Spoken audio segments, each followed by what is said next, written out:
The next morning, Jimin wakes up early and heads to the bathroom only to find Nikki already there before Jimin can use the washroom. Nikki slips inside and locks the washroom. Banging on the door with the Nikki, go to the ladies one. Jimin clearly hesitated, pounds on the bathroom door. His language is harsh and frustrated as he is unable to access the bathroom he desperately needs. His demand for Nikki to use the ladies' room instead is a mix of annoyance and urgency. Sorry, Jimin, Grandma is taking bath. Nikki responds with a mix of apology and amusement, revealing that Grandma is already occupying the bathroom. She remains seated on the toilet using her phone to watch videos, seemingly indifferent to Jimin's frustration. I'll kill you. Jimin's frustration reaches a peak as he swears and threatens. His anger is palpable and he is desperate to get into the bathroom, feeling his situation is being worsened by Nikki's deliberate delay. I'm sorry, Nikki's apology is more dismissive than sincere. She doesn't seem to take Jimin's anger seriously, continuing with her own activities as if Jimin's plight is a minor inconvenience. Oh hello, I came first. Stand behind me. J-Hope, who was just emerged from his room, tries to assert his priority. He grabs J-Hope by the shoulders and directs him to wait, indicating that he should go after him.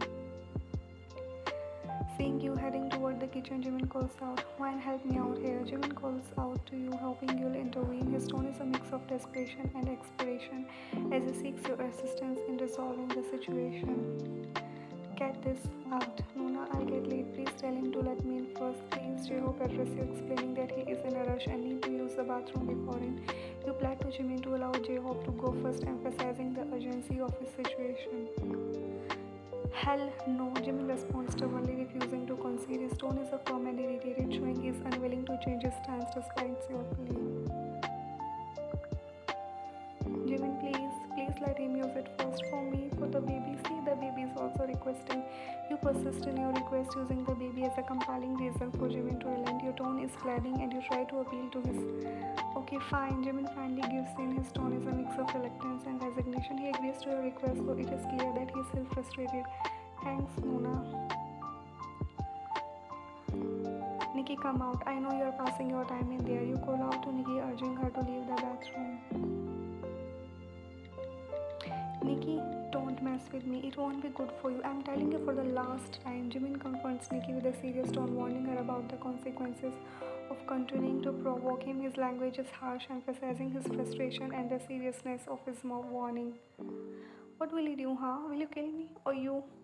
Nikki responds defiantly, challenging Jimin's threat, showing she's not intimidated by his anger and is willing to stand her ground. Guys, please, everyone is still. Come on, you step in to refuse the escalating situation. You physically pull Nikki away from the door, trying to de-escalate the situation. After a while, Jungkook comes to use bathroom and position himself in front of Jimin. I came first, Mr. Jungkook, getting the line. Jimin asserts his priority, demanding that Jungkook wait his turn, emphasizing that he believes he deserves to go first due to his early arrival.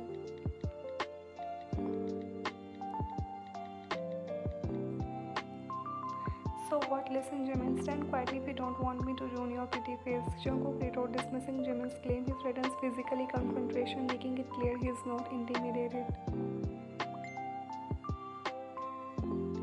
Huh? You will ruin my face? Don't you know who I am? I am police officer.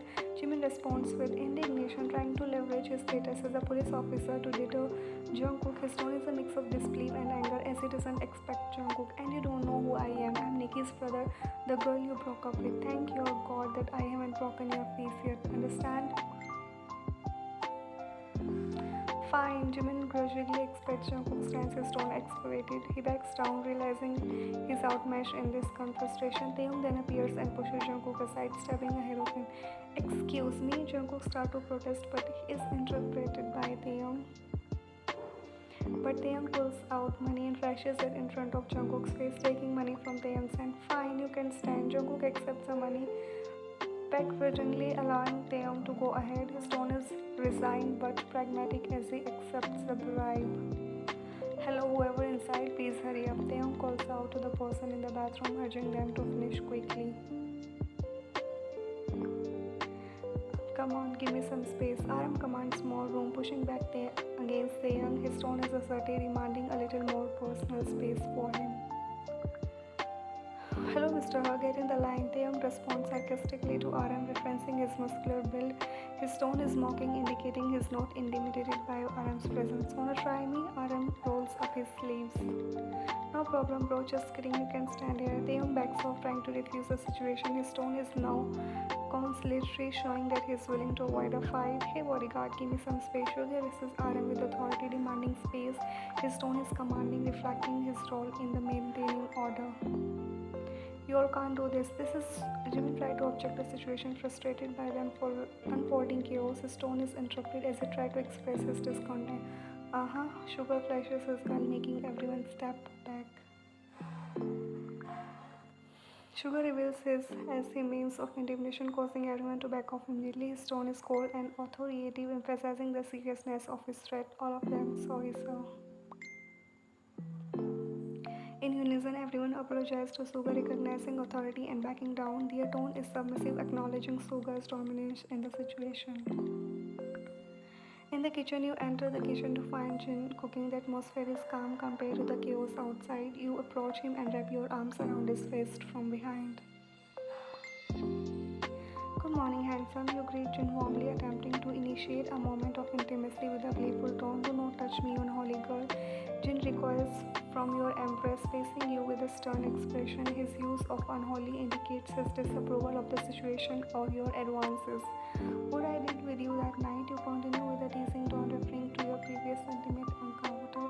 Your intention is to provoke a reaction from him. You took. What else do you want? Jin responds bluntly, referring to the night in question. His tone is direct and slightly resentful, expressing his frustration with the situation. Are you sure? I don't think anyone could in their 30s. You challenge in accession, hinting at disbelief. Your tone is provocative, aiming to question his claim and stir a reaction. I was planning to buy my whole life, but you ruined everything. Jin reveals his intention to remain until now, expressing regret and frustration about how things. Why couldn't you control yourself, Jin? You trail a spoon from his cheek to the neck. You ask him why he couldn't resist adding a physical gesture to your question. A trailing spoon is meant to be seductive, but Jin jerks away. Stay away from him. I'm not going to give myself to you. Jin firmly rejects your advances, making it clear he doesn't want to be involved with you any further. His tone is resolute and firm. What if the baby is yours? He posed a hypothetical question about the baby, suggesting that if the baby is his, he might have a different stance. Then I'll take care of it. Jimin responds by saying he would take responsibility of the child if it turns out to be his, but his tone is detached and pragmatic. And about the mother, will you take care of her? Jin, you speak in a seductive tone, biting your lower lip. You are Jin with trying to lure him into a deeper conversation about caring for you as well as a baby. Do you want me to tell your grandmother that her granddaughter is flirting with me? And why do you want me to be the father of the baby when you have 6 other options too? Jin questions your motives, threatening to reveal your action to your grandmother. He also points out there are other potential fathers, challenging why you're focused on him. My grandma is clear that I have to marry him. I would rather marry a mature person. I can't marry kids. To explain your grandmother's position, indicating a preference for someone mature like Jin over the younger candidates. Your tone reflects your dilemma and the pressure you feel. They are not kids. Jimin defends a younger man, asserting that they are not children despite your perception. But they are younger than me, except you, and that's make you hotter and sexier. You argue that Jin's maturity in the age make him more attractive compared to the young man. Your tone is flirtatious, trying to appeal to his ego. Bye. Jimmy dismisses you with a curt farewell, indicating that he's done with the conversation. His tone is final and dismissive. Jin leaves for his room. You shift your gaze toward the bathroom, contemplating the situation. What if it's Jimin or J-Hope? I can't marry a joker. And J-Hope is too young to be a father. You reflect on the possible candidates for the baby's father. You sigh indicates frustration and worry about the implications of the choices left.